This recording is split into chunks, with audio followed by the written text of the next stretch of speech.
It's that time again. Welcome back to Final Tower Defense.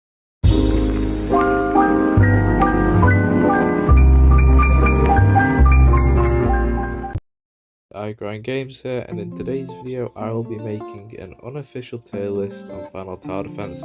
Now have in mind, not all units are going to be in this tier list, and I'm going to do it a little bit differently to how people usually would, as I can't access the tier list maker.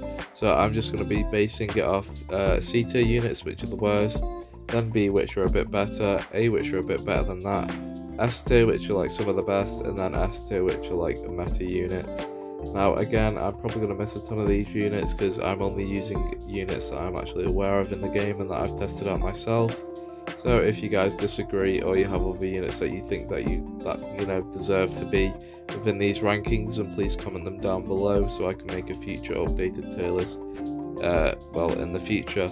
So yeah, we're just going to get straight into it. Just again, please do not get offended, do not dislike, because it's just all speculation, and I wouldn't take this with a grain of salt because it is just my opinion, and you guys can have different opinions. But yeah, so starting off with Sita. Realistically with Sita, it's just your bang average 3-4 star units, mainly the 3 stars. Nothing great. They're just usually the worst ones in the banner. They're the ones you use maybe at the start of the game and never again, and you just don't touch them. Maybe they're good for like the start of story, or maybe if you want to do specific challenge or anime videos or whatever. But yeah, these units aren't the best whatsoever, and nobody really does touch them. Yeah, so that basically sums up these. Yeah, nothing great, the worst of the pack. Now moving on to B tier. B tier units are slightly better than the C tier. Some of the 3-star units and the 4 stars are usually going to be around here. If you do pull one of these at the start of the game, it's a pretty GG if you get a good 3-star or a 4-star to help you with story mode, as 5 stars are quite hard to get, and units above that. Again, nothing special about these ones. No one really cares for these units as they shouldn't, because they're not ideal, but some of them are pretty good. None of them really better than any 5 stars, and that's why they're all in B tier. But again, can I stress, I don't have all the units, so if I'm missing some, then that's okay. These are just the ones that I have personally used and that I'm aware of. But yeah, that concludes B tier. Onto A tier. So with A tier, these are about the the better 4-star units, and then some of the 5 stars probably on the lower end or the mid end. They're all pretty good units, because they are obviously hard to get and they are high rarity items, so they are pretty cool in that regard. I wouldn't get mad if you actually do pull up any of these units, as they all are pretty good. And yeah, obviously all of these should be able to make you fly past story mode, maybe not so much raid mode, because those are for the meta units.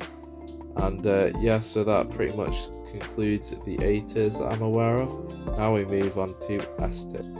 So moving on to the S tier units, these are the better 5 stars, and maybe some of the weaker secrets, although I've not currently used all of the secrets, and the ones that I'm aware of are actually meta. So currently in this tier, it's pretty much just the slightly better 5 stars in the game. It's the one that have a little bit better AoE, pack a bit more damage into the game, and they just have more to give into the team. Not too many of these, obviously, that I'm aware of, but 5-star are usually the ones that you go for. Not too sure if any 4 stars are. Feel free to let me know if there are. But moving on to finally the S plus tier, which the S plus tier is basically just all the secret units, because all the secret units are busted OP, including 2 more units. One of them will be Bulma, potentially Bulma, although that's probably an S tier, since you do have the Ramen guy, which is obviously a secret unit, and he's an OP unit. Potentially Escanor as well, that's a good unit to have. And then you've also obviously got Erwin because of the buff, which I did in a previous video, which is kind of OP with a 150% infinite buff. And yeah, that's pretty much it. Obviously, I know I have missed a lot of units off, but one of the game managers is actually working on making an official one. So when that does come out, I'll show you guys. You don't have access to the Discord, so you guys can have a look and see what there is. But this is kind of just like a basic one until the better one gets released. But I appreciate you guys for watching. Hope it kind of helps you guys. But yeah, that's about it. I've been iGrind Games, and I'm out. Peace.